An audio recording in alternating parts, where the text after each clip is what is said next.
this is the number rod stand in Children's House. If you have it in one of your classrooms and you only have through 5, then you obviously don't need it in a stand. You can lay it on the shelves the same way that you would with your red rods. So laying them horizontally. And just like with the red rods, it's very important that you show them how to carry each rod one at a time. And I would only put out the number of rods that you plan on going with the child. So like in your class, since you have such a wide span, you'll probably have all 5 out. But when you give the lesson, you only bring out the number of rods that you want to introduce. So we're going to start with just 2.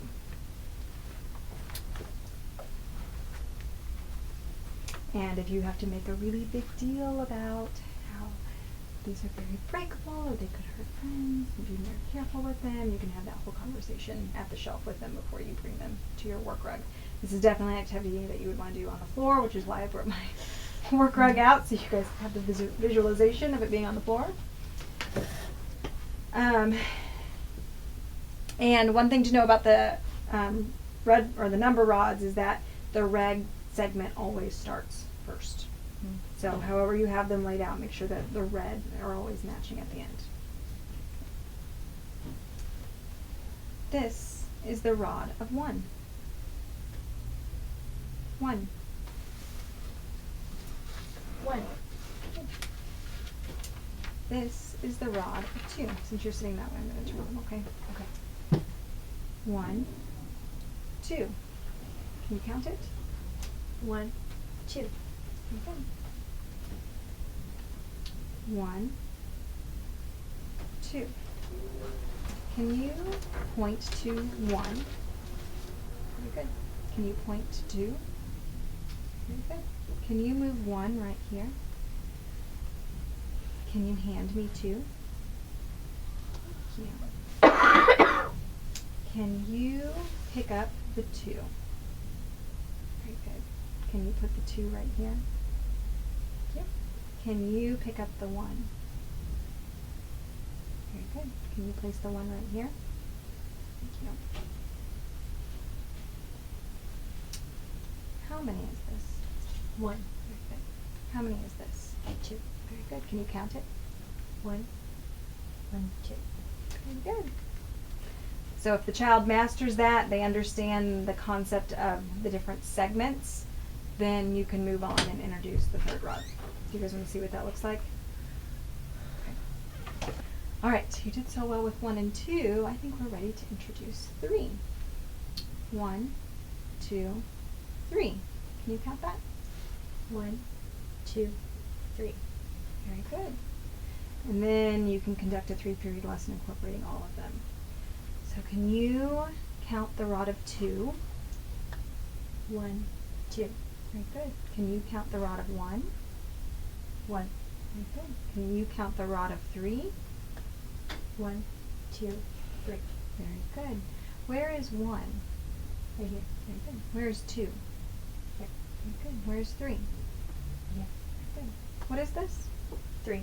Can you count it for me, please? 1, 2, 3. Very good. What is this? 2. Can you count it, please? 1, 2. Very good. And what is this? 1. Awesome. All right, so you conduct a 3-period lesson incorporating the ones that you've already introduced. Once you get past 3, then you can set those aside and you can do 4 and 5 on their own, and then you can add 6 and do a 3-period lesson with 3 through 6, and so on and so forth. You probably wouldn't get to 6. You could do it with 5, because Yeah. that's pretty much what we're gonna. I don't really recommend using the number rods past 5 in a toddler classroom because they are very long, and you guys have already noticed with the red rods they can be used as weapons. So when you get one that's as tall as the child, then that can cause lots of interesting things. So some fun things that you can do with the the number rods, and always model carrying 1 at a time, very close to your body.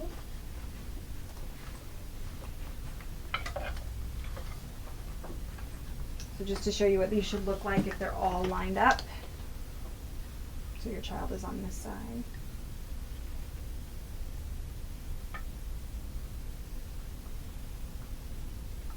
So this should directly parallel the way that we work with the red rods. 2. 1, 2, 3. 1, 2, 3, 4. 1, 2, 3, 4, 5. So once you have all of them out, then you can play some games with them. One thing that you can do is just have them all spread out on the work rug, and you might be you kind of have to make sure that the child that you're working with is going to be responsible enough with it, and you can have that conversation with them up front that if you hurt anybody with the rods, then you won't be able to work with them anymore. Just having that conversation and then follow through with that. So if they truly aren't being respectful with them or with their friends, then take it away. But this can be a really cool activity where you can be doing something else, but then assign the child who's working with it to go find a specific rod. So you're over here, hey, Johnny, can you go find me the rod of 3? They have to go to their work rug, they look at them, 3, they bring it to you, the rod of 3, and then you can ask them to count it for you. So 1, 2, 3. Very good, can you take it back and go get me the rod of 2?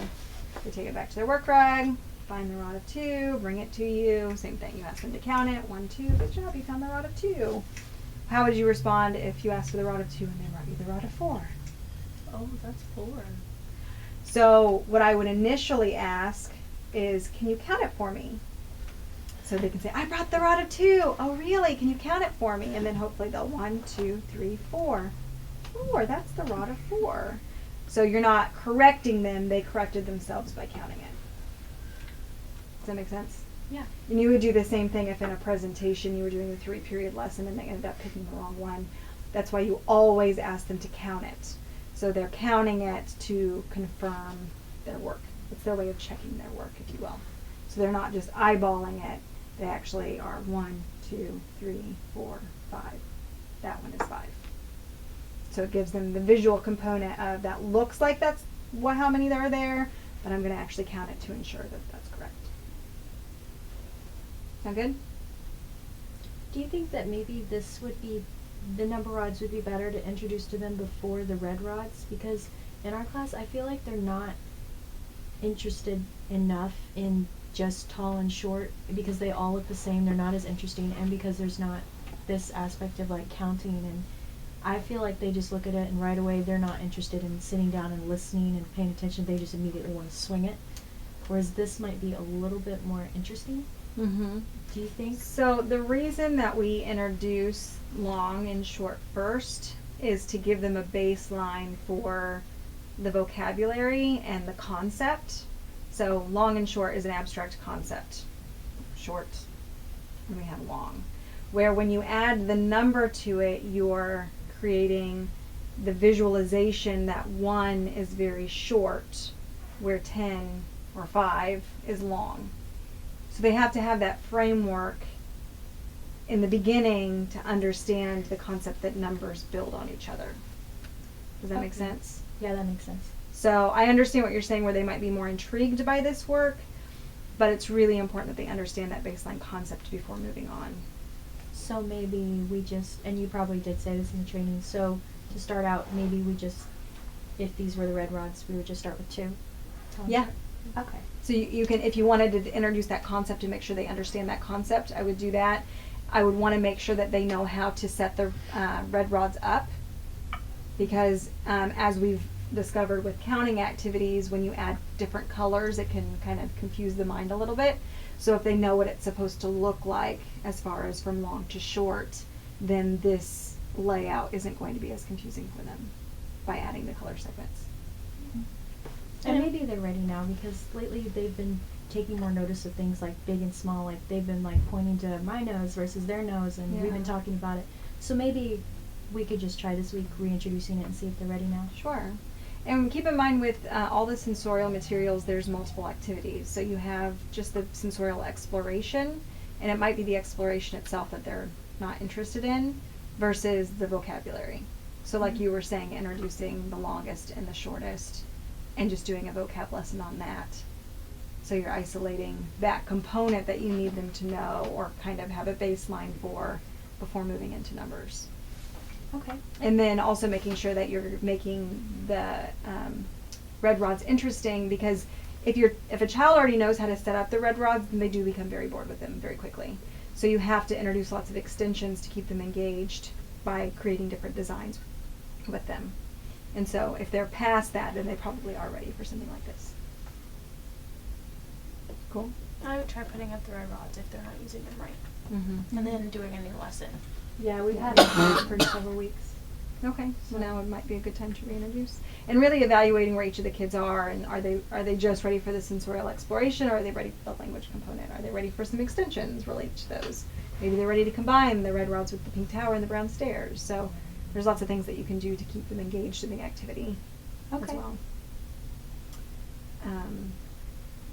Oh, so with this, it's obviously very important that they understand some basic counting concepts before introducing the number rods.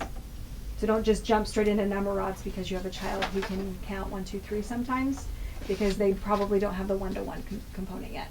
And because you can't physically take these pieces apart, counting can be a little bit more difficult. This is where you're going to see, especially when you get to the higher numbers, 1, 2, 3. 3. So if they don't understand that each segment is a different number, then they're not going to get the linear counting. Does that make sense? Mm-hmm. So those charts would actually be really helpful for that because they're used to seeing things in sections broken apart. So when you put them away, we always start with the longest first. It doesn't make as much of a difference to the toddler room, but it makes a big difference for Yes. Children's House because they use the stands, and if you start at the front, it can be very difficult to stack the taller ones in the back. Mm-hmm. And it is easier Especially because if you have it between two shelves, yes. like I do. You really have to start with the last one. So you take them out with the shortest and you put them back with the longest first. And that should be the way that they're sitting on your shelf anyway. So this would be the back of your shelf, and then these line up like this if they're sitting on the shelf. Cool? And always to your body. And what color goes first? Red. So if you guys can see this, the colors all line up all the way across. So if you see it alternating, then you know that they've put some of the blue ones on the bottom. And some people think that it's actually supposed to go in a pattern. Oh gosh. I've had somebody specifically like go through and change them all out so that it was patterned like that. I'm like, no. It looks Why? cool, but no. It does kind of look cool.